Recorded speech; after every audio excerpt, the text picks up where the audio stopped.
സത്യവിശ്വാസികളെ, സത്യവിശ്വാസിനികളെ, അല്ലാഹു സുബ്ഹാനഹു വ തആലയെ സൂക്ഷിച്ച് ജീവിതത്തിന്റെ എല്ലാ രംഗങ്ങളിലും ഓരോ സ്റ്റെപ്പിലും അള്ളാഹുവിന്റെ വിധിവിലക്കുകളും ആജ്ഞാനിർദ്ദേശങ്ങളും അനുസരിച്ചുകൊണ്ട് ജീവിക്കാൻ, ഒരു മുത്തഖിയായി തഖ്വയുള്ള ഒരു മനുഷ്യനായി ജീവിച്ച് ഒരു മുവഹിദായി കൊണ്ട് മരണപ്പെട്ട് നാളെ അള്ളാഹുവിന്റെ മുമ്പിൽ സ്വർഗാവകാശികളുടെ കൂട്ടത്തിൽ ഒരുമിച്ച് കൂട്ടാൻ അള്ളാഹു നമുക്ക് തൗഫീഖ് നൽകി അനുഗ്രഹിക്കുമാറാകട്ടെ.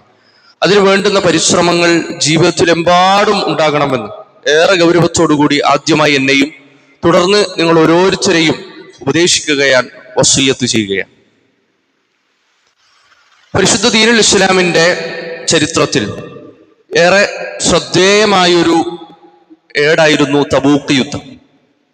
ആ തബൂക്ക് യുദ്ധത്തിന്റെ പല വിധങ്ങളായ സംഭവങ്ങളും യുദ്ധവേളകളിൽ നടന്നതും അതിനു മുമ്പും ശേഷവും ഒക്കെ നടന്ന പല സംഭവങ്ങളും നമ്മൾ ഖുത്ബയിൽ മുമ്പ് വിശദീകരിക്കുകയുണ്ടായി. അതിൽ ഏറെ പ്രധാനപ്പെട്ട ഒരു ഭാഗമായിരുന്നു കഅബ് ഇബ്നു മാലിക് റളിയല്ലാഹു അൻഹുവിന്റെ ചരിത്രം. കഅബ് ഇബ്നു മാലിക് റളിയല്ലാഹു അൻഹു തബൂക്ക് യുദ്ധത്തിൽ പങ്കെടുക്കാതിരുന്ന സാഹചര്യവും എന്ത് മനോഭാവത്തിലാണ് അദ്ദേഹം അവിടെ തബൂക്കിലേക്ക് യാത്രയാകാതിരുന്നത് എന്നും ശേഷം നബി സല്ലല്ലാഹു അലൈഹി വസല്ലമ വന്നതിന് ശേഷം കഅബ് റളിയല്ലാഹു അൻഹുവിനെ ഏത് രൂപത്തിലാണ് കൈകാര്യം ചെയ്തത് എന്നുമൊക്കെ നമ്മൾ മുമ്പുള്ള ഖുത്ബകളിൽ മനസ്സിലാക്കി.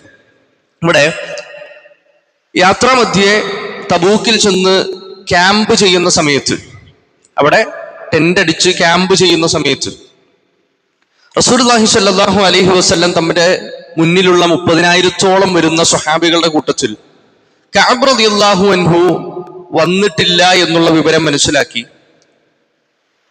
കൂടെ ഉണ്ടായിരുന്ന സ്വഹാബിമാരോട് ചോദിക്കാണ്, കഅബ് എവിടെ? കഅബിനെ കാണുന്നില്ലല്ലോ. അങ്ങനെ ചോദിക്കുമ്പോ ഫഖാല റജുലുൻ മിൻ ബനി സലമ, ബനു സലമ ഗോത്രത്തിൽപ്പെട്ട അഥവാ കഅബ് റളിയല്ലാഹു അൻഹുവിന്റെ ഗോത്രത്തിൽപ്പെട്ട ഒരു വ്യക്തി അദ്ദേഹം പറഞ്ഞു, യാ റസൂലല്ലാഹ്, ഓ റസൂലേ, ഹബസഹു ബുർദ, അദ്ദേഹത്തിന്റെ പുതിയ 2 വസ്ത്രങ്ങളുമൊക്കെ താലോലിച്ചുകൊണ്ട് അതിനെ ഇങ്ങനെ കെട്ടിപ്പിടിച്ചിങ്ങനെ ഇരിക്കാൻ, വനദറുഹു ഫീ ഐത്ഫൈ, അദ്ദേഹം ഇങ്ങനെ, അതൊരു പ്രയോഗമാണ്, സ്വന്തം സൗന്ദര്യം ആസ്വദിക്കുകയും അതുപോലെ ഇങ്ങനെ സ്വന്തത്തെയും അല്ലാഹു സുബ്ഹാനഹു വ തആല നൽകി ദുനിയാവിന്റെ വിഭവങ്ങളിൽ മതിമറന്നുകൊണ്ട് അദ്ദേഹം ഇങ്ങനെ ആസ്വദിച്ച് അവിടെ ഇരിക്കണം. അതുകൊണ്ട് അദ്ദേഹം ദുനിയാവിനെ വിട്ട് നമ്മുടെ കൂടെ വന്നിട്ടില്ല എന്ന അർത്ഥം വെച്ചുകൊണ്ട് ബനൂ സലമ ഗോത്രത്തിൽപ്പെട്ട ഒരു വ്യക്തി നബി സല്ലല്ലാഹു അലൈഹി വസല്ലമയോട് പറഞ്ഞു. ആ സന്ദർഭത്തിൽ മഹാനായ മുആദ് ഇബ്നു ജബൽ റളിയല്ലാഹു അൻഹു എഴുന്നേറ്റ് നിന്നുകൊണ്ട് പറഞ്ഞ ഒരു വാചകം ഏറെ ശ്രദ്ധേയമാണ്. മുആദ് റളിയല്ലാഹു അൻഹു പറയാൻ, ബിഅ്സ മാ ഖുൽത്, എത്ര മോശമാണ് നീ പറഞ്ഞത്. ബിഅ്സ മാ ഖുൽത്, നീ പറഞ്ഞത് വളരെ മോശമാണ്. വല്ലാഹ്, അല്ലാഹുവാണ് സത്യം, യാ റസൂലല്ലാഹ്, റസൂലേ, മാ അലിംനാ അലൈഹി ഇല്ലാ ഖൈറ. കഅബ് റളിയല്ലാഹു അൻഹുവിനെ സംബന്ധിച്ച്, കഅബിനെ സംബന്ധിച്ച് ഖൈറല്ലാതെ ഒന്നും തന്നെ നമുക്കറിയില്ല. അതുകൊണ്ട് ഇയാൾ എത്ര മോശപ്പെട്ട വർത്തമാനമാണ് ആ പറഞ്ഞത് എന്ന് മുആദ് റളിയല്ലാഹു അൻഹു എഴുന്നേറ്റ് നിന്നുകൊണ്ട് പറഞ്ഞ സംഭവം സ്വഹീഹായ ഹദീസുകളിൽ നമുക്ക് കാണാൻ സാധിക്കും.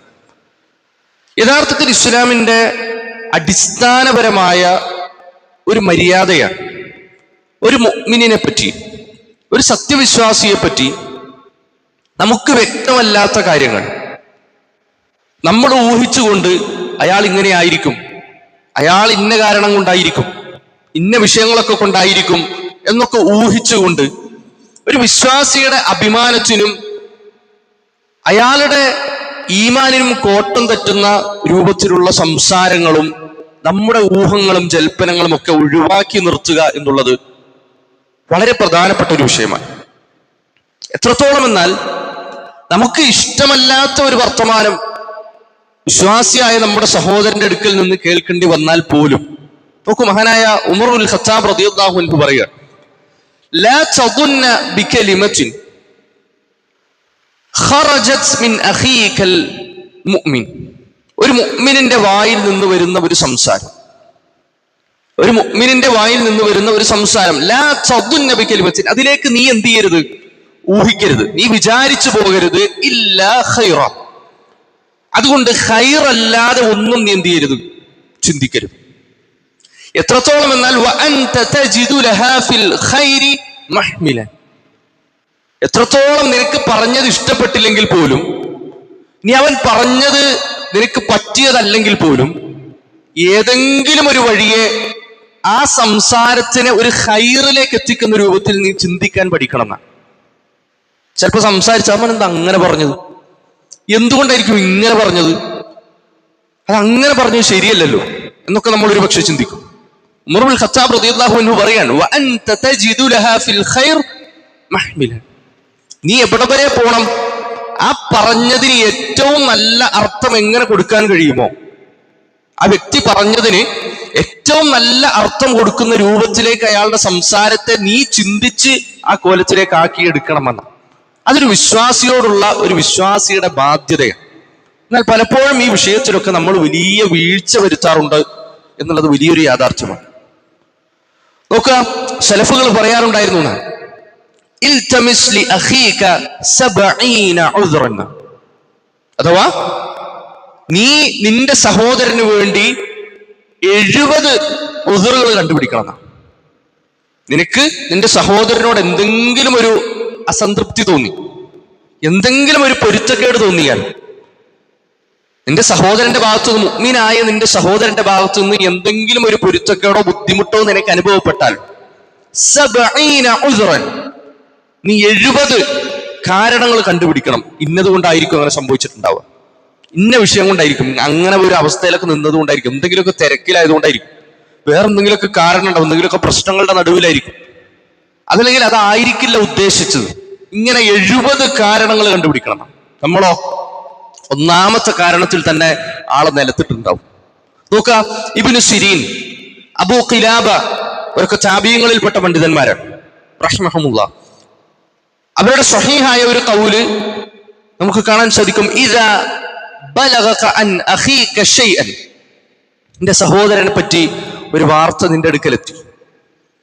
നിന്റെ സഹോദരനെ പറ്റി ഒരു വാർത്ത, ഇന്ന ആൾ ഇന്നതുപോലെ ചെയ്തു, ഇന്ന ആൾ ഇന്നതുപോലെ പറഞ്ഞു, ഇന്ന ആൾ ഇന്ന സ്ഥലത്ത് പോയി, ഇങ്ങനൊക്കെ കണ്ടു കേട്ടു എന്നൊക്കെ പറഞ്ഞൊരു വാർത്ത കിട്ടിയാൽ ഫൽതമിസ് ലഹു ഉദ്റൻ ജഹ്ദക്. ജഹ്ദക് എന്ന് പറഞ്ഞാൽ കഴിയുന്നത്ര രൂപത്തിൽ, കഴിവിന്റെ പരമാവധി അതിനൊരു ഉദ്ർ കൊടുക്കാൻ. ഇന്ന കാരണം കൊണ്ടായിരിക്കും, ഒരു രക്ഷയില്ലാഞ്ഞിട്ടായിരിക്കും, പറ്റിപ്പോയതായിരിക്കും, അങ്ങനെ ആയതായിരിക്കും, ഇങ്ങനെയൊക്കെ ഉദ്റുകൾ കൊടുത്തുകൊണ്ട് അവന്റെ പ്രവൃത്തിയെയും അവന്റെ സംസാരത്തെയും ശുദ്ധീകരിക്കുന്ന രൂപത്തിൽ ഉദ്റുകൾ കണ്ടുപിടിക്കണം. ഇനി അവസാനം ഫഇല്ലം തജിദ് ലഹു ഉദ്റൻ, ഒരു ഉദ്റും കൊടുക്കാൻ പറ്റാത്തൊരു വാർത്തയാണ് കേട്ടത്. നമ്മൾ കേട്ട വിവരം, അല്ലെങ്കിൽ ഇന്ന ആള് പറഞ്ഞു എന്നുള്ളത്, അല്ലെങ്കിൽ ഇന്ന ആളുടെ ഒരു മെസ്സേജ് ഫോർവേഡ് ചെയ്ത് കിട്ടി എന്നൊക്കെ പറഞ്ഞത്, ഇന്ന ആളുടെ ഒരു മെസ്സേജ് കണ്ടു, നമുക്ക് തോന്നിയത് തീരെ ശരിയല്ലല്ലോ എന്ന് തോന്നി. സലഫുകൾ പഠിപ്പിക്കണം 70 കാരണങ്ങൾ നിങ്ങൾ കണ്ടുപിടിക്കണം. 70 കാരണം കിട്ടിയില്ലെങ്കിലോ ഫഇല്ലം തജിദ് ലഹു ഉദ്റ, ഒരു ഉദ്റും കിട്ടുന്നില്ല, ആ പറഞ്ഞത് ഒട്ടും ശരിയായില്ല, എന്തൊക്കെ കാരണം പറഞ്ഞാലും ശരിയായില്ല എന്ന് തോന്നിയിടത്ത്, എന്തൊക്കെ കാരണം പറഞ്ഞാൽ ആ ചെയ്തത് ശരിയായില്ല എന്ന് തോന്നുന്നിടത്ത് ലഅല്ല ലഹു ഉദ്റൻ, എന്തെങ്കിലും ഒരു ഉദ്ർ ഉണ്ടാവും, എനിക്ക് മനസ്സിലാകാത്ത, എന്റെ ബുദ്ധി കൊണ്ട് ചിന്തിക്കാൻ കഴിയാത്ത, എനിക്ക് മനസ്സിലാക്കി എടുക്കാൻ കഴിയാത്ത എന്തെങ്കിലും ഒരു കാരണം ഉള്ളത് കൊണ്ടായിരിക്കാം ലഅല്ല ലഹു ഉദ്റൻ, അങ്ങനെ ഒരു ഉദ്ർ ഉണ്ടാവും. എനിക്ക് മനസ്സിലാകാൻ ചിട്ടാണ്, അല്ലെങ്കിൽ നമുക്ക് മനസ്സിലാകാൻ ചിട്ടാണ്, എന്തെങ്കിലുമൊക്കെ ഒരു പ്രശ്നം ഉണ്ടാവും, അതായിരിക്കില്ല മൂപ്പർ ഉദ്ദേശിച്ചത്. ഈ രൂപത്തിൽ ഒരു വിശ്വാസിയെ ഈ രൂപത്തിൽ ശുദ്ധീകരിക്കുന്ന ഒരു മനസ്സായിരിക്കണം തന്റെ സഹോദരങ്ങൾക്ക് ഉണ്ടാകേണ്ടത് എന്നാണ് ഇസ്ലാം പഠിപ്പിക്കുന്നത്.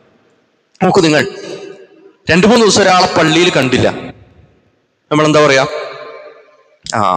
ഇവരിപ്പോ പള്ളിയായിട്ടൊന്നും വലിയ കണക്ഷനൊന്നുമില്ല, ഇവരിപ്പോ വേറെ ദുനിയാവിന്റെ ഹാലിലാണ്. ഇനി ഒരു ചെറുപ്പക്കാരൻ 2-3 ദിവസം അടുപ്പിച്ച് പള്ളിയിൽ കണ്ടാലോ, കല്യാണമൊക്കെ ആയിട്ടുണ്ടാവും, അതായിരിക്കും ഇപ്പൊ പള്ളിക്കൊക്കെ അടുത്ത് കാണുന്നത്. ഇല്ലെങ്കിൽ ഇപ്പൊ സാധാരണ പള്ളിയിലേക്കൊന്നും വരാറില്ലാത്ത ആളാണ്, കല്യാണമൊക്കെ ആയപ്പോ ഇപ്പൊ സ്ഥിരമായിട്ട് കുറച്ച് ദിവസം പള്ളിയിലൊക്കെ വരുന്നുണ്ട്. നമ്മുടെ ചിന്തകളാണ്. വിശ്വാസിയായ ഒരു സഹോദരനെ സംബന്ധിച്ച് നമ്മുടെ വീടുകളിലേക്ക് നമ്മൾ ചെല്ലുക, നമ്മുടെ കുട്ടി ഇരുന്ന് ഇങ്ങനെ ഖുർആൻ പതിവില്ലാത്തൊരു ഖുർആൻ ഓത്ത്. നമ്മളെന്താ പറയാ, എന്തെങ്കിലുമൊക്കെ നമ്മളെ കൊണ്ട് സാധിച്ചെടുക്കാനുണ്ടാവും, അല്ലെ? എന്തെങ്കിലുമൊക്കെ മേടിച്ചു കൊടുക്കാനുണ്ടാവും, എവിടെയെങ്കിലും ടൂർ പോകാനുണ്ടാവും, എന്തെങ്കിലും പൈസ മേടിക്കാൻ വേണ്ടിയിട്ട് ചോദിക്കാൻ വേണ്ടിയിട്ടായിരിക്കും, അതിനെ നമ്മളെ സോപ്പിടാൻ വേണ്ടിയിട്ടായിരിക്കും ഇരുന്ന് ഖുർആൻ ഓതുന്നത്. നമ്മുടെ മക്കളെ സംബന്ധിച്ചും നമ്മുടെ സഹോദരങ്ങളെ സംബന്ധിച്ചും നമ്മുടെ ആദർശ സുഹൃത്തുക്കളെ സംബന്ധിച്ചും സഹപ്രവർത്തകരെ ഒക്കെ സംബന്ധിച്ചും ഒരു മുഅ്മിനെ സംബന്ധിച്ചുള്ള ഒരു മുഅ്മിനിന്റെ കാഴ്ചപ്പാട് ഒരിക്കലും ഈ രൂപത്തിലാകാൻ പാടില്ല. ഈയിടെ പള്ളിയിൽ വെച്ചുകൊണ്ട് ഒരു സഹോദരൻ മറ്റൊരു സഹോദരനോട് ഇങ്ങനെ ചോദിക്കാൻ, സാധാരണ സുബഹിസ്കാരത്തിലൊന്നും കാണാനില്ലല്ലോ. അപ്പോ ഈ വ്യക്തി ഇങ്ങനെ പറഞ്ഞു, ഇപ്പൊ കുറച്ചിങ്ങനെ നേരത്തെ എഴുന്നേൽക്കലൊക്കെ തുടങ്ങി, ജിമ്മിലൊക്കെ പോകാൻ തുടങ്ങി. അപ്പൊ ഈ വ്യക്തി പറഞ്ഞു, ജിമ്മിലൊക്കെ പോകുന്ന അതാണ് ഇപ്പൊ രാവിലെ സുബഹിക്ക് വെക്കുക, അതിനുവേണ്ടി നേരത്തെ എഴുന്നേറ്റ് സുബഹിക്ക് വരണാണ്, അതിനിപ്പോ നിസ്കരിക്കാൻ വേണ്ടി വന്നൊന്നല്ല.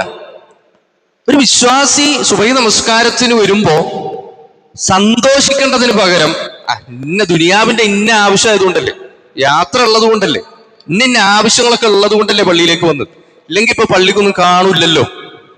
ഒരാൾ വീട് പണിതാലോ, നമ്മൾ ആദ്യം ചെയ്താൽ ലോണൊക്കെ എടുത്തിട്ടായിരിക്കും പണിത്, ഇല്ലെങ്കിൽ ഇപ്പൊ അവന്റെ അടുത്ത് എത്ര കാശ് ഉണ്ടാവാൻ, ഇത്രയും പൈസ ഒന്നും ഒറ്റയടിക്ക് എടുക്കാൻ ഉണ്ടാവില്ലല്ലോ, ലോണൊക്കെ എടുത്തിട്ടായിരിക്കും പണിതിട്ടുണ്ടാവുക. ഇതൊക്കെ ഓരോ വിശ്വാസിയെ സംബന്ധിച്ചിടത്തോളം നമ്മുടെ കാഴ്ചപ്പാടുകളും ആ വിശ്വാസിക്ക് നമ്മൾ കൊടുക്കേണ്ട ഒരു പരിഗണനയും ആ വിശ്വാസിക്ക് ഇസ്ലാം നൽകുന്ന ഒരു യോഗ്യതയൊന്നും പലപ്പോഴും നമ്മൾ കൊടുക്കാറില്ല എന്നുള്ളതാണ്. നമ്മൾ ഒരാളോട് സലാം പറഞ്ഞിട്ട് സലാം പറഞ്ഞില്ലെങ്കിൽ നമ്മളെന്താ വിചാരിക്കുക, എന്തിപ്പോ സലാം പറയാതിരുന്നു, കഴിഞ്ഞ ദിവസം എന്നോട് 2000 രൂപ കടം ചോദിച്ചു, ഞാൻ കൊടുത്തിട്ടില്ല, അതായിരിക്കും ഇപ്പൊ. ചിലപ്പോ കേട്ടിട്ടുണ്ടാവൂല, ചിലപ്പോ വേറെ എന്തെങ്കിലും തിരക്കിലായിരിക്കും, ചിലപ്പോ പറഞ്ഞിട്ടുണ്ടാവും, നമ്മൾ ചിലപ്പോ ശ്രദ്ധിച്ചിട്ടുണ്ടാവൂല, ചിലപ്പോ ഇങ്ങനെ തിരിഞ്ഞു നടന്നപ്പോ പറഞ്ഞിട്ടുണ്ടാവും. നമ്മളെ സംബന്ധിച്ചിടത്തോളം നമ്മൾ എന്തൊക്കെ കാര്യങ്ങൾ എങ്ങനെ ആലോചിക്കുക, ഒരാൾ സലാം പറഞ്ഞു തിരിച്ച് സലാം പറഞ്ഞില്ല, എന്തൊക്കെ കാരണങ്ങളായിരിക്കും നമ്മുടെ മനസ്സിലൂടെ പോവാ. അന്ന് കല്യാണം വിളിക്കാത്തതുകൊണ്ടായിരിക്കും, അന്ന് കടം ചോദിച്ചിട്ട് കൊടുക്കാത്തതുകൊണ്ടായിരിക്കും. ഇങ്ങനെ കാരണങ്ങൾ കണ്ടുപിടിച്ചുകൊണ്ട് ഒരു വിശ്വാസിയെ അവൻ അർഹിക്കുന്ന പരിഗണന പലപ്പോഴും നമ്മൾ കൊടുക്കാറില്ല എന്നുള്ളതാണ് യാഥാർത്ഥ്യം. നോക്കൂ, മഹദി ആയിഷ ബീബി റളിയല്ലാഹു അൻഹയെ സംബന്ധിച്ച് വ്യഭിചാരോപണം നടക്കണം.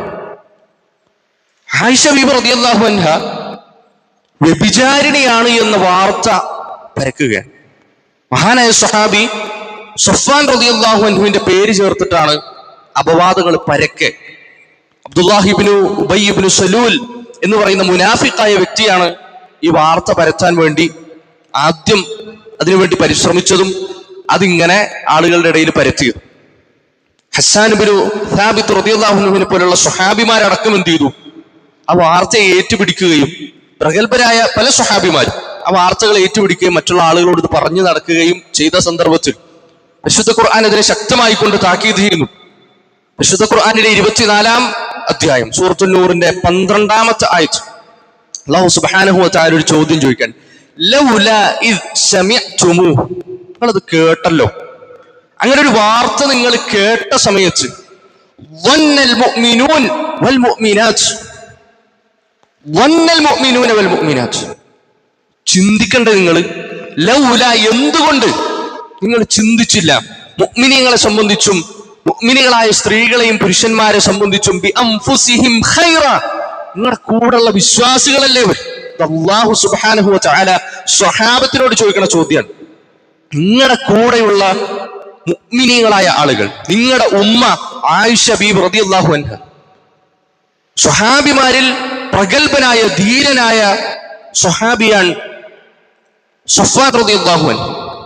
അത്രയേറെ ഉന്നതമായ ദറജയിൽ നിൽക്കുന്ന മുഅ്മിനീങ്ങളായ നിങ്ങളുടെ കൂട്ടത്തിലുള്ള നിങ്ങളുടെ നേതാക്കന്മാരെ സംബന്ധിച്ച് ലൗലാ ظن, നിങ്ങൾ എന്തേ ചിന്തിക്കാത്തത്, ഖൈറ, ഇനി അത് കേട്ട സമയത്ത് വഖാലു ഹാദാ ഇഫ്കും മുബീൻ, ആരെങ്കിലും അങ്ങനെ പറഞ്ഞ സമയത്ത് ഹാദാ ഇഫ്കും മുബീൻ, ഇത് നുണയാണ് എന്ന് നിങ്ങൾ എന്തേ പറയാതിരുന്നു? സ്വഹാബിമാർക്കുള്ള താക്കീതാണ്. അത് കേട്ടപാടെ ഇതൊരു നുണയാണ്, അങ്ങനെ ഒരിക്കലും സംഭവിക്കൂല എന്ന് എന്തേ നിങ്ങൾക്ക് പറയാൻ കഴിയാതെ പോയത്? എന്തുകൊണ്ട് പറയാൻ കഴിഞ്ഞില്ല? അപ്പൊ അങ്ങനെ തന്നെയാണല്ലേ, ആയിഷ ബീബി റളിയല്ലാഹു അൻഹ ഒരു മോശക്കാരിയാണ്, ഇങ്ങനെയൊക്കെ കണ്ടു, ഇന്ന ആളുകളൊക്കെ പറഞ്ഞു എന്ന് നിങ്ങൾ ഇങ്ങനെ പറഞ്ഞു നടന്നില്ലേ എന്ന് പറഞ്ഞുകൊണ്ട് അല്ലാഹു സുബ്ഹാനഹു വ തആല പരിശുദ്ധ ഖുർആനിൽ ശക്തമായ ഭാഷയിൽ താക്കീത് ചെയ്യുന്ന ഒരു രംഗം നമുക്ക് കാണാൻ സാധിക്കും. ഇമാം ഖുർത്തുബി റഹ്മഹുല്ലാഹ് ആയത്തിന്റെ തഫ്സീറിൽ 12ഓളം മസ്അലകൾ ഈ വിഷയത്തെ സംബന്ധിച്ച് വിശദീകരിക്കുന്നു.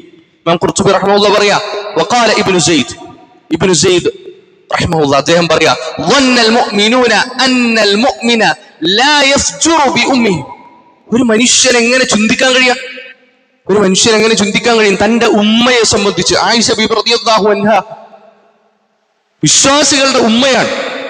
ആ വിശ്വാസികളുടെ ഉമ്മയെ സംബന്ധിച്ച് ഒരാൾക്ക് അങ്ങനെ ചിന്തിക്കാൻ പാടുണ്ടോ? ഒരു മുഅ്മിനിന്, ഒരു മുഅ്മിനായ സ്ത്രീയെ സംബന്ധിച്ച്, പുരുഷനെ സംബന്ധിച്ച് ഇങ്ങനെ ഈ രൂപത്തിൽ മോശമായി ഒരാൾക്ക് ചിന്തിക്കാൻ കഴിയും? ചിന്തിക്കാൻ പാടില്ല.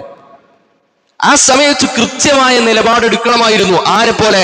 അബൂ അയ്യൂബ് അൽ അൻസാരി റളിയല്ലാഹു അൻഹുവിന്റെ ചരിത്രമുണ്ട്. പരിശുദ്ധ ഹദീസുകളിൽ നമുക്ക് കാണാൻ സാധിക്കും. ഈ ആയത്തിന്റെ തഫ്സീറിൽ അബൂ അയ്യൂബ് അൽ അൻസാരി റളിയല്ലാഹു അൻഹു തന്റെ വീട്ടിലേക്ക് കടന്നു ചെല്ലുന്ന ഒരു രംഗം, അദ്ദേഹത്തിന്റെയും അദ്ദേഹത്തിന്റെ ഭാര്യയെ സംബന്ധിച്ചുള്ള ഒരു സംഭാഷണം ഹദീസുകളിൽ നമുക്ക് കാണാൻ സാധിക്കും. ഫഖാലത് ലഹു, അവിടുന്ന് വീട്ടിലേക്ക് കയറി ചെന്നപ്പോ ഭാര്യ അബൂ അയ്യൂബ് അൽ അൻസാരി റളിയല്ലാഹു അൻഹുവിനോട് ചോദിക്കാൻ, യാ അബാ അയ്യൂബ് അസമിഅത മാ ഖീല, അല്ല ആളുകൾ പറയണതൊക്കെ നിങ്ങൾ കേട്ടോ? കേട്ടില്ലേ പറയണത്? ഫഖാല നഅം, അതെ ഞാൻ കേട്ടു. വദാലികൽ കദിബ്, അത് നുണയല്ലേ, കളവാണ്, അത് കളവാണല്ലോ. തിരിച്ച് അബൂ അയ്യൂബ് അൽ അൻസാരി റളിയല്ലാഹു അൻഹു തിരിച്ചു ചോദിച്ചൊരു ചോദ്യം എന്താ അറിയോ? അകുൻതി അൻതി യാ ഉമ്മ അയ്യൂബ് തഫ്അലീന ദാലിക, അല്ല നീയാണെങ്കിലോ? സ്വന്തം ഭാര്യയോട് ചോദിക്കാം, നിന്നെ പറ്റിയാണെങ്കിലോ നീ ഇങ്ങനെ ആവോ? അങ്ങനെ ഒരാളാണോ നീ? അപ്പൊ അവിടെ നിന്ന് പറഞ്ഞു, അല്ലാഹു ആണ്, ഒരിക്കലുമില്ല. അങ്ങനെയാണെങ്കിൽ മഹാനായ സ്വഹാബി പറയാ, നിന്നേക്കാൾ അഫ്ളലാണ്, ഉത്തമയാണ് ആര്? നമ്മുടെ ഉമ്മ ആയിഷ റളിയല്ലാഹു അൻഹ. അപ്പൊ പിന്നെ ഒരിക്കലും എന്തല്ല, അത് സത്യമാകാൻ വഴിയില്ല എന്ന അബൂ അയ്യൂബ് അൽ അൻസാരി റളിയല്ലാഹു അൻഹുവിന്റെ ആ ഒരു നിലപാട് പരിശുദ്ധ ഖുർആൻ പ്രശംസിക്കാൻ തഫ്സീറുകളിലൂടെ നീളം ആ ചരിത്രം നമുക്ക് കാണാൻ സാധിക്കും. ഇമാം ഖുർത്തുബി റഹിമഹുല്ലാഹ് തുറന്നുകൊണ്ട് പറയാൻ, അല്ലാഹു സുബ്ഹാനഹു വ തആല വാജിബാക്കിയിട്ടുണ്ട്, നിർബന്ധമാക്കിയിട്ടുണ്ട്. എന്താണ് നിർബന്ധമാക്കിയത്? നമ്മളെല്ലാവരും ഒരു വേള നമ്മുടെ ഹൃദയത്തിൽ കുറിച്ചു വെക്കേണ്ട ഒരു ഭാഗമാണ്. അല്ലാഹു വാജിബാക്കി, നിർബന്ധമാക്കി അലൽ മുസ്ലിമീൻ, മുസ്ലിമീങ്ങളുടെ പേരിൽ വാജിബാക്കിയ ഒരു വിഷയമാണ്. ഇദാ സമിഉ റജുലൻ യഖ്ദിഫു അഹദൻ വയദ്കുറു ബിഖബീഹിൻ ലാ യഅരിഫൂനഹു ബിഹി. നമ്മൾ ഇതുവരെ ഒരാളെ പറ്റി അങ്ങനെ കേട്ടിട്ടില്ല. ഒരാളെ പറ്റി, ഒരു മുഅ്മിനിനെ പറ്റി, ഒരു വിശ്വാസിയായ വ്യക്തിയെ സംബന്ധിച്ച് ഒരു കാര്യം നമ്മൾ കേട്ടു. ഇന്ന് വരെ അങ്ങനെ ഒരു ആരോപണം, ഇന്ന് വരെ അങ്ങനെ ഒരു അഭിപ്രായം അദ്ദേഹത്തെ പറ്റി ആരും അങ്ങനെ പറഞ്ഞിട്ടില്ല. അങ്ങനെ ഒരു മോശം അഭിപ്രായം ആരെങ്കിലും പറയുന്നത് കേട്ടാൽ, ഒരു ചർച്ചയിൽ, ഒരു മീറ്റിംഗിൽ അങ്ങനെ പറയുന്നത് കേട്ടാൽ എന്താ ചെയ്യേണ്ടത്? അല്ലാഹു അവിടെ വാജിബാക്കിയ വിഷയം എന്താ? അതിനെതിരെ അപലപിക്കുകയും അത് കളവാണ് എന്ന് പറയലും ഒരു വിശ്വാസിയുടെ ബാധ്യതയാണ്. അന്വേഷിച്ചിട്ട് പറയാം, ഞാൻ ഒന്ന് വിശദമായിട്ട് അന്വേഷിക്കട്ടെ, മൂപ്പരോടൊന്ന് ചോദിക്കട്ടെ, അന്വേഷിച്ചിട്ടൊക്കെ പറയാം. അല്ല, അങ്ങനെയല്ല. അത് ആ സ്പോട്ടിൽ അത് കളവാണെന്ന് പറയൽ ഒരാളുടെ ബാധ്യതയാണ്, ഒരു വിശ്വാസിയുടെ ബാധ്യതയാണ്. ഇതുവരെ അങ്ങനെ അയാളെ പറ്റി ഇങ്ങനെ അതുവരെ കേട്ടിട്ടില്ല, ഇതുവരെ അങ്ങനെ കേട്ടിട്ടില്ല, നമ്മളാരും കണ്ടിട്ടില്ല. ആരോ ഒരാൾ പറഞ്ഞു, 3-4 ആളുകൾ പറഞ്ഞു, കുറെ ആളുകൾ പറഞ്ഞു, ഇല്ല, അത് കളവാണെന്ന് പറയൽ, അത് തെറ്റാണെന്ന് പറയൽ, അങ്ങനെ പറയാൻ പാടില്ല എന്ന് പറയൽ ഒരാൾക്ക് വാജിബാണ് എന്ന്. എന്നിട്ടോ അല്ലാഹു സുബ്ഹാനഹു വ തആല താക്കീത് ചെയ്യുന്നത്, ഭീഷണിപ്പെടുത്താണ്. എന്ത്? തറക ദാലിക വമൻ നഖല, അങ്ങനെ പറയാത്ത ഒരാളെയും, ഇങ്ങനെ ഈ വാർത്തകൾ പറഞ്ഞു നടക്കുന്ന ആളെയും അല്ലാഹു സുബ്ഹാനഹു വ തആല താക്കീത് ചെയ്യാണ്. അഥവാ ഒരാൾ വന്നിട്ട് ഇങ്ങനെ പറയാൻ, ഇന്ന ആൾ ഇന്നതുപോലെയാണ് കേട്ടോ, അയാൾ അവിടെ പോയിട്ടുണ്ട് കേട്ടോ, അവിടുന്ന് ഇറങ്ങി വരുന്നത് കണ്ടിട്ടോ, ഇന്ന സ്ഥലത്ത് വെച്ച് കണ്ടിട്ടോ, ഇന്ന പോലെ പറയുന്നത് കേട്ടോ, അയാൾ എന്നെ ഫോൺ വിളിച്ചപ്പോ ഇങ്ങനെ പറഞ്ഞു. ഈ രൂപത്തിലൊക്കെയുള്ള സംസാരം ഒരാൾ സംസാരിച്ചു കഴിഞ്ഞാൽ അയാളെ എതിർക്കൽ, നിങ്ങൾ ആ പറയുന്നത് നുണയാണ് എന്ന് പറയൽ വാജിബാണെന്നാണ്. അതിങ്ങനെ പറഞ്ഞു നടക്കുന്ന ആൾക്കെതിരെയും അതിനെതിരെ പ്രതികരിക്കാതിരിക്കുകയും ചെയ്യുന്ന ആളെ അല്ലാഹു സുബ്ഹാനഹു വ തആല അവനെ ശക്തമായ ഭാഷയിൽ താക്കീത് ചെയ്യണം. തുടർന്നുകൊണ്ട് ഇമാം ഖുർത്തുബി റഹിമഹുല്ലാഹ് അദ്ദേഹം പറയാണ്, വളരെ മനോഹരമായ ഒരു വാചകം അദ്ദേഹം പറയാം,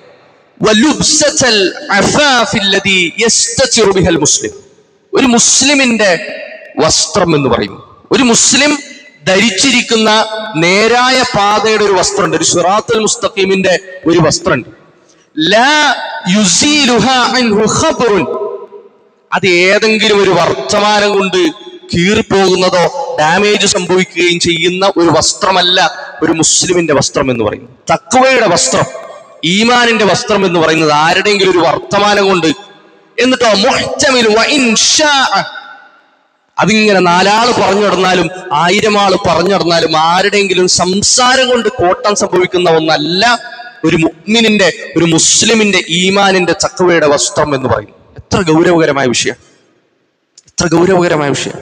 പല വിഷയങ്ങളിലും ആരെങ്കിലും എന്തെങ്കിലുമൊക്കെ പറഞ്ഞത് കേട്ട്, ഏതെങ്കിലുമൊക്കെ ന്യൂസിലെ വാർത്തകൾ കേട്ട്, ആരുടെങ്കിലുമൊക്കെ യൂട്യൂബിലെ വീഡിയോകൾ കണ്ട്, എവിടെങ്കിലൊക്കെയുള്ള വാട്സപ്പിലെ ഫോർവേഡുകൾ കണ്ട്, എവിടെങ്കിലൊക്കെ 4 ആൾ കൂടിയിരുന്ന കവലയിലെ സംസാരങ്ങളിൽ നിന്നും മുസ്ലിമായ പല ആളുകളെ സംബന്ധിച്ചും വിശ്വാസികളായ നമ്മുടെ സഹോദരന്മാരെ സംബന്ധിച്ച് നമ്മൾ നമ്മുടെ മനസ്സിൽ കരുതിയിരിക്കുന്ന പല വിഷയങ്ങളും, പല ആളുകളെ സംബന്ധിച്ച് നമ്മൾ മറ്റുള്ള ആളുകളോട്, നമ്മുടെ വീടുകളിൽ ഒരു പക്ഷെ നമ്മുടെ ഭാര്യമാരോട്, നമ്മുടെ മക്കളോട്, നമ്മുടെ സഹോദരന്മാരോടൊക്കെ രഹസ്യമായിട്ടിരുന്ന് സ്വകാര്യമായ സംഭാഷണങ്ങളിലൊക്കെ ഈ രൂപത്തിൽ മറ്റുള്ള മുഅ്മിനുകളായ ആളുകളെ സംബന്ധിച്ച് നമുക്ക് വ്യക്തതയില്ലാത്ത, നമുക്ക് കൃത്യതയില്ലാത്ത വിഷയങ്ങളെ സംബന്ധിച്ച് സംസാരിക്കുന്നത് എത്ര ഗൗരവകരമാണ്. നാളെ പരലോകത്ത് അല്ലാഹുവിന്റെ മുമ്പിൽ എത്ര വലിയ മറുപടിയായിരിക്കും നമ്മൾ പറയേണ്ടി വരിക, എത്ര വലിയ വിലയായിരിക്കും, എത്ര അമലുകളായിരിക്കും പകരം നമ്മൾ കൊടുക്കേണ്ടി വരിക. അല്ലാഹു സുബ്ഹാനഹു വ തആല അനുഗ്രഹിക്കുമാറാകട്ടെ.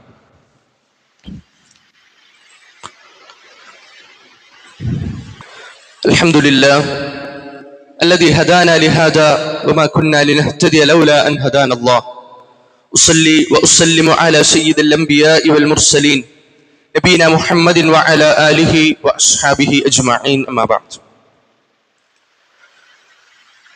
മഹാനായ ഉസാമത്ത് ഇബ്നു സെയ്ദ് റളിയല്ലാഹു അൻഹു, അദ്ദേഹത്തിന്റെ പ്രസിദ്ധമായ ഒരു ചരിത്രമുണ്ട് ഹദീസുകളിൽ. ഇമാം ബുഖാരി റഹ്മത്തുള്ളാഹി അലൈഹി റിപ്പോർട്ട് ചെയ്യുന്ന ഒരു ഹദീസിൽ, ഒരു പോരാട്ടത്തിന്റെ വേളയിൽ, ഒരു ഏറ്റുമുട്ടലിന്റെ സന്ദർഭത്തിൽ അദ്ദേഹത്തിനും കൂടെ ഉണ്ടായിരുന്ന അൻസാരിയായ സ്വഹാബിക്കും ഒരു ശത്രുവിനെ കയ്യിൽ കിട്ടി. അവർ തമ്മിൽ വലിയ പോരാട്ടം, ഏറ്റുമുട്ടൽ നടന്നുകൊണ്ടിരിക്കുകയാണ്. ഹദീസിൽ നമുക്ക് ഇങ്ങനെ കാണാം,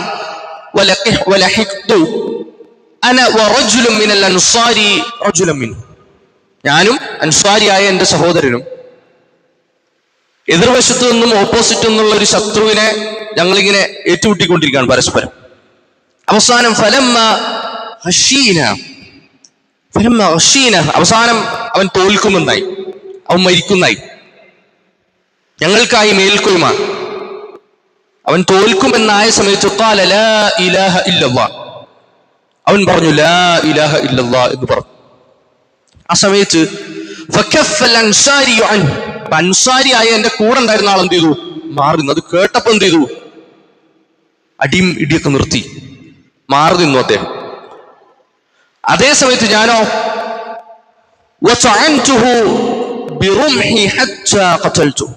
ഞാൻ എന്റെ കയ്യിലിരുന്ന കുന്തം എടുത്തിട്ട് ആളെന്ത് ചെയ്തു? കുത്തി. ആള് മരണപ്പെട്ടു. അൻസാരിയായ കൂടെ ഉണ്ടായിരുന്ന സ്വഹാബി മാറി നിന്നു, ഞാൻ അദ്ദേഹത്തെ കുത്തി, അദ്ദേഹം മരിച്ചു. വാർത്ത റസൂലുള്ളാഹി സ്വല്ലല്ലാഹു അലൈഹി വസല്ലമയുടെ അടുക്കലെത്തി. നബി സല്ലല്ലാഹു അലൈഹി വസല്ലം വാർത്ത കേട്ട ഉടനെ ഉസാമത്ത് ഇബ്നു സെയ്ദ് റളിയല്ലാഹു അൻഹുവിനോട് ചോദിച്ച ചോദ്യം, അഖതൽതഹു ബഅദ അൻ ഖാല ലാ ഇലാഹ ഇല്ലല്ലാഹ്, അല്ല ആ വ്യക്തി ലാ ഇലാഹ ഇല്ലല്ലാഹ് പറഞ്ഞതിന് ശേഷമാണോ നീ അയാളെ കൊലപ്പെടുത്തിയത് എന്ന് ചോദിച്ചു. ഇപ്പോ ഉസാമത്ത് റളിയല്ലാഹു അൻഹു ഒരു കാര്യം എന്താന്ന് മനസ്സിലായി, നബി സല്ലല്ലാഹു അലൈഹി വസല്ലം എന്താണ് ഉദ്ദേശിച്ചത് എന്ന് മനസ്സിലായി. ഉസാമത്ത് റളിയല്ലാഹു അൻഹു പറഞ്ഞു, യാ റസൂലല്ലാഹ് ഇന്നമാ ഖാലഹാ ഖൗഫൻ മിനസ്സിലാഹ്, എന്റെ വാള് കണ്ട് പേടിച്ചിട്ടല്ലേ അവൻ അങ്ങനെ പറഞ്ഞത്. ഞാൻ അയാളെ കൊലപ്പെടുത്തുമെന്ന് വിചാരിച്ചിട്ട്, അല്ലെങ്കിൽ ഞങ്ങൾ രണ്ടുപേരും അയാളെ കൊലപ്പെടുത്തുമെന്ന് വിചാരിച്ചിട്ട് ജീവൻ രക്ഷപ്പെടുത്താൻ വേണ്ടി അയാൾ പറഞ്ഞൊരു ലാ ഇലാഹ ഇല്ലല്ലാഹ് അല്ലേ റസൂലെ അത് എന്ന് ചോദിച്ച സമയത്ത് റസൂലുള്ളാഹി സ്വല്ലല്ലാഹു അലൈഹി വസല്ലം കൊടുത്തൊരു മറുപടി ഉണ്ട്. അഫല ശഖഖ്ത അൻ ഖൽബിഹി, നീ അവന്റെ ഹൃദയം പിളർന്നു നോക്കിയോ എന്നാണ്. ശഖഖ്ത, കീറി മുറിച്ച് തുറന്നു നോക്കിയോ, അങ്ങനെ നോക്കിയോ? ഹത്താ തഅലമ അഖാലഹ അം ലാ.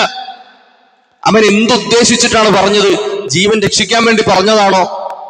ആ സന്ദർഭത്തിൽ യഥാർത്ഥത്തിൽ വിശ്വാസത്തോടു കൂടി ഹൃദയത്തിൽ തട്ടി ലാ ഇലാഹ ഇല്ലല്ലാഹ് പറഞ്ഞതാണോ? അതല്ല ആ സമയത്ത് രക്ഷപ്പെടാൻ വേണ്ടി പറഞ്ഞതാണോ? അതല്ല നമ്മുടെ കൂടെ കൂടാൻ വേണ്ടി പറഞ്ഞതാണോ? അവൻ മുനാഫിക്കാണോ? അവൻ മുഅ്മിനാണോ? ഇതൊക്കെ വെറുതെ പറഞ്ഞതാണോ എന്നറിയാൻ അഫലാ ശഖഖ്ത അൻ ഖൽബി, അവന്റെ കൽബ് തുറന്ന് നീ നോക്കിയോ എന്ന് റസൂലുള്ളാഹി സ്വല്ലല്ലാഹു അലൈഹി വസല്ലം ചോദിച്ചു. ഹദീസ് തീരുന്നില്ല. ഫമാ സാല യുകർരിറുഹാ അലൈ, നബി സല്ലല്ലാഹു അലൈഹി വസല്ലം അതേ കാര്യം വീണ്ടും വീണ്ടും വീണ്ടും ആവർത്തിച്ചുകൊണ്ടേയിരുന്നു എന്നാണ്. എന്താ ആവർത്തിച്ചുകൊണ്ടേയിരുന്നു? അഫലാ ശഖഖ്ത അൻ ഖൽബി, അവന്റെ കൽബ് നീ തുറന്നു നോക്കിയോ എന്നിങ്ങനെ ആവർത്തിച്ചുകൊണ്ടേയിരുന്നു. എത്രത്തോളം?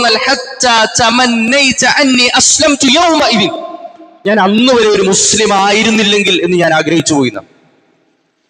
ആ ദിവസം വരെ ഞാനൊരു മുസ്ലിം ആയിരുന്നില്ലെങ്കിൽ ഞാൻ ആഗ്രഹിച്ചു പോയി. ഇതിന് ശേഷമായിരുന്നു ഞാനൊരു മുസ്ലിം ആയിരുന്നെങ്കിൽ, ഇന്നാണ് ഞാൻ ഒരു മുസ്ലിം ആയിരുന്നെങ്കിൽ ഞാൻ ആ ചെയ്തത് അള്ളാഹ് എനിക്ക് പുറത്തു തരുമായിരുന്നു എന്ന് ഞാൻ ചിന്തിച്ചു പോയി. നോക്കൂ, എത്ര ഗൗരവപ്പെട്ട വിഷയമാണ് ഇത്. ഇസ്ലാം സ്വീകരിക്കാത്തൊരു വ്യക്തിയെ സംബന്ധിച്ചാണ്. ആ വ്യക്തി മുഅ്മിനാണോ മുസ്ലിമാണോ മുനാഫിക്കാണോ ഇതിനൊന്നും ഒരു സർട്ടിഫിക്കേഷനോ ഇതൊന്നും ഇല്ലാത്തൊരു സമയത്ത്, ഒരു യുദ്ധത്തിന്റെ സമയത്ത് മരിക്കുമെന്നായപ്പോ ശത്രുപക്ഷത്തു നിന്നുള്ള ഒരാൾ ലാ ഇലാഹ ഇല്ലല്ലാഹ് എന്ന് പറഞ്ഞു. അയാളെ സംബന്ധിച്ചാണ് നബി സല്ലല്ലാഹു അലൈഹി വസല്ലം ചോദിച്ചത്, അവന്റെ ഹൃദയം തുറന്നു നോക്കിയോ? അവൻ ലാ ഇലാഹ ഇല്ലല്ലാഹ് പറഞ്ഞത് ഹൃദയത്തിൽ തട്ടിയാണോ അല്ലാതെയാണോ? അതറിയാതെ എന്തർഹത, എന്ത് വിഷയത്തിലാണ് അദ്ദേഹത്തെ കൊന്നുകളഞ്ഞത് എന്ന് റസൂലുള്ളാഹി സ്വല്ലല്ലാഹു അലൈഹി വസല്ലം ചോദിക്കണമെങ്കിൽ, സഹോദരങ്ങളെ, നമ്മുടെ കൂടെ ലാ ഇലാഹ ഇല്ലല്ലാഹ് പറഞ്ഞു, നമ്മുടെ കൂടെ നമ്മുടെ സ്വഫിൽ ചേർന്ന് നിന്ന് നമസ്കരിക്കുന്ന, നമ്മുടെ കൂടെ ദഅ്വാ പ്രവർത്തനങ്ങൾക്ക് ഇറങ്ങിത്തിരിക്കുന്ന, നമ്മുടെ കൂടെ എല്ലാ വിഷയങ്ങൾക്കും നമ്മളോട് സഹകരിക്കുന്ന, നമ്മുടെ പള്ളിയുമായി ബന്ധപ്പെട്ട എല്ലാ വിഷയത്തിലും നമ്മളോട് സഹകരിക്കുന്ന ആളുകളെ സംബന്ധിച്ച് എന്ത് മനോഭാവമാണ് നമുക്ക് വേണ്ടത്? അതാണോ യഥാർത്ഥത്തിൽ നമുക്കുള്ളത്? മഹാനായ ഉമർ ബിൻ ഖത്താബ് റളിയല്ലാഹു അൻഹുവിന്റെ പ്രസിദ്ധമായ സ്വഹീഹായ ഒരു അസർ നമുക്ക് കാണാൻ സാധിക്കും. അയ്യുഹന്നാസ്, ജനങ്ങളെ വിളിച്ചുകൊണ്ട് പറയും, മുഴുവൻ ആളുകളോടുമായിട്ട് ഉമർ ബിൻ ഖത്താബ് റളിയല്ലാഹു അൻഹു പറയാ, ഇന്നൽ വഹ്യ ഖദ് ഇൻതഖദ. ഇന്നൽ വഹ്യ, തീർച്ചയായും വഹി എന്ന് പറയുന്നത് ഇൻഖതഅ, അത് മുറിഞ്ഞു പോയിരിക്കുന്നു. നബി സല്ലല്ലാഹു അലൈഹി വസല്ലമയുടെ മരണത്തോടുകൂടി വഹി അത് അവസാനിച്ചു. വഹി അവസാനിച്ചു. അതുകൊണ്ട് തന്നെ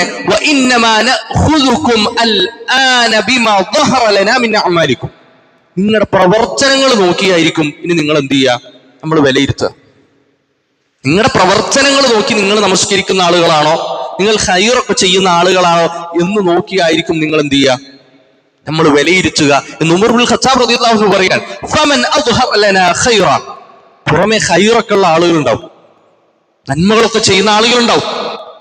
അങ്ങനെയുള്ള ആളുകളെ സംബന്ധിച്ചിടത്തോളം അമ്മന്നാഹു വഖറബ്നാഹു, അവർക്ക് നമ്മൾ നിർഭയത്വം കൊടുക്കും, അവരെ ചേർത്ത് പിടിക്കും, അത്ര തന്നെ. വലൈസ ലനാ മിൻ സരീറതിഹി ശൈഉൻ, അവരുടെ രഹസ്യങ്ങളെ സംബന്ധിച്ച് നമുക്കൊരു പിടുത്തമില്ല. അവരുടെ രഹസ്യങ്ങൾ എന്താ, അവരുടെ ഉള്ളിലെന്താ, ഇതൊക്കെ ഉള്ളിൽ ഈ പുറമെ കാണുന്നൊക്കെ ഉള്ളിലുണ്ടോ? ഈ നമസ്കാരമൊക്കെ നമ്മുടെ കൂടെ നിസ്കരിക്കുന്നൊക്കെ ഉണ്ട്, നമ്മുടെ കൂടെ എല്ലാത്തിലും ഉണ്ട്, ഇതൊക്കെ ഉള്ളിൽ ഉണ്ടായിട്ട് തന്നെയാണോ? ഈമാനൊക്കെ ഉണ്ടോ ഹൃദയത്തിൽ? ഇതൊന്നും നമ്മുടെ വിഷയമേ അല്ല. എന്നിട്ടോ അല്ലാഹു യുഹാസിബുഹു ഫീ സരീറതിഹി, അല്ലാഹു ആണ് നാളെ എന്ത് ചെയ്യുക, അവന്റെ രഹസ്യങ്ങളെ സംബന്ധിച്ച് അവനെ വിചാരണ ചെയ്യുക. അത് നമ്മുടെ ജോലിയല്ല എന്ന് ഉമർ ബിൻ ഖത്താബ് റളിയല്ലാഹു അൻഹു ജനങ്ങൾക്ക് കൊടുക്കുന്ന ഉപദേശം. സഹോദരങ്ങളെ, ഈ ഉപദേശം നമുക്ക് കൂടെ ഉള്ളതാണ്.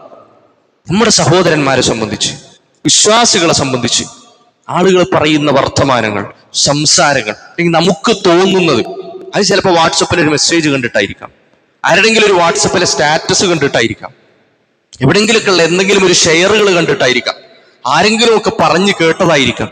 നമ്മുടെ മനസ്സിലുള്ളതും ആരെങ്കിലുമൊക്കെ പറഞ്ഞു കേട്ടതും എവിടെന്നെങ്കിലൊക്കെ ഉള്ളതൊക്കെ കൂട്ടി ഇങ്ങനെ കുഴച്ച് ഒരു വിശ്വാസിയെ സംബന്ധിച്ചിടത്തോളം നമ്മുടെ മനോഭാവം മാറുന്ന ഒരു തരത്തിലേക്ക് പോകാൻ പാടില്ല. അങ്ങനെ ആരെങ്കിലും പറഞ്ഞാൽ, അങ്ങനെ ആരെങ്കിലും ഒക്കെ പറയുന്നത് കേട്ടാൽ അവരെ എതിർക്കാനും അത് തെറ്റാണ് എന്നും അത് കളവാണ് എന്നും പറയൽ ഒരു വിശ്വാസിയുടെ മേൽ ബാധ്യതയാണ് എന്ന് പറയുമ്പോൾ ഏറെ ഗൗരവത്തോടു കൂടി വേണം ഈ വിഷയം നമ്മൾ സമീപിക്കാൻ. അല്ലാഹു സുബ്ഹാനഹു വ തആല നമ്മുടെ ചിന്തകളിൽ ഉണ്ടാകുന്ന പോരായ്മകളെയും നമ്മുടെ സംസാരങ്ങളിൽ ഉണ്ടാകുന്ന പോരായ്മകളെയും അള്ളാഹു പുറത്തു നൽകുമാറാകട്ടെ. നമ്മളിൽ നിന്ന് വന്നു പോകുന്ന ചെറുതും വലുതുമായ എല്ലാ തെറ്റുകുറ്റങ്ങളും അല്ലാഹു സുബ്ഹാനഹു വ തആല വിട്ടുപുറത്ത് മാപ്പാക്കി നൽകുമാറാകട്ടെ. നമ്മളിൽ നിന്നും മരണപ്പെട്ടു പോയ നമ്മുടെ മാതാപിതാക്കൾ, നമ്മുടെ കാരണവന്മാർ, നമ്മുടെ സഹോദരങ്ങൾ, സഹപ്രവർത്തകർ, എല്ലാവർക്കും അല്ലാഹു സുബ്ഹാനഹു വ തആല മഗ്ഫിറത്തും മർഹമത്തും നൽകി അനുഗ്രഹിക്കുമാറാകട്ടെ. അവരുടെ ഖബറിടങ്ങൾ അല്ലാഹു സുബ്ഹാനഹു വ തആല വിശാലമാക്കി നൽകുമാറാകട്ടെ. നമ്മുടെ കൂട്ടത്തിൽ രോഗം കൊണ്ട് പ്രയാസപ്പെടുന്ന ആളുകളുണ്ട്, കടബാധ്യതകൾ കൊണ്ട് പ്രയാസപ്പെടുന്ന ആളുകളുണ്ട്, കുടുംബ പ്രശ്നങ്ങൾ കൊണ്ട് എല്ലാ തരത്തിലും ഹോസ്പിറ്റലിന്റെ വരാന്തകളിലും മറ്റുമായി കൊണ്ടൊക്കെ ദിവസങ്ങളോളം ചെലവഴിച്ചുകൊണ്ടിരിക്കുന്ന ആളുകൾ നമ്മുടെ കൂട്ടത്തിലുണ്ട്. ചെറിയ പിഞ്ചു കുഞ്ഞുങ്ങൾ പ്രയാസം അനുഭവിക്കുന്നുണ്ട് ലോകത്തിന്റെ വിവിധ ഭാഗങ്ങളിൽ, നമ്മുടെ അയൽപക്കങ്ങളിൽ, നമ്മുടെ അടുത്തുള്ള ഹോസ്പിറ്റലുകളിൽ. അല്ലാഹു സുബ്ഹാനഹു വ തആല പരിപൂർണമായ ശിഫ നൽകി അവർക്കും അവരുടെ മാതാപിതാക്കൾക്കും ആ പരീക്ഷണത്തിൽ നിന്ന് അതിജയിക്കാൻ അല്ലാഹു സുബ്ഹാനഹു വ തആല എളുപ്പം നൽകി അനുഗ്രഹിക്കുമാറാകട്ടെ. റബ്ബനാ ആതിനാ ഫിദ്ദുനിയ ഹസന വഫിൽ ആഖിറതി ഹസനത വഖിനാ അദാബന്നാർ. റബ്ബനാ തഖബ്ബൽ മിന്നാ ഇന്നക അൻതസ് സമീഉൽ അലീം വതുബ് അലൈനാ ഇന്നക അൻത തവ്വാബുർ റഹീം. ആമീൻ ബിറഹ്മതിക യാ അർഹമർ റഹീമീൻ. വൽഹംദുലില്ലാഹി റബ്ബിൽ ആലമീൻ.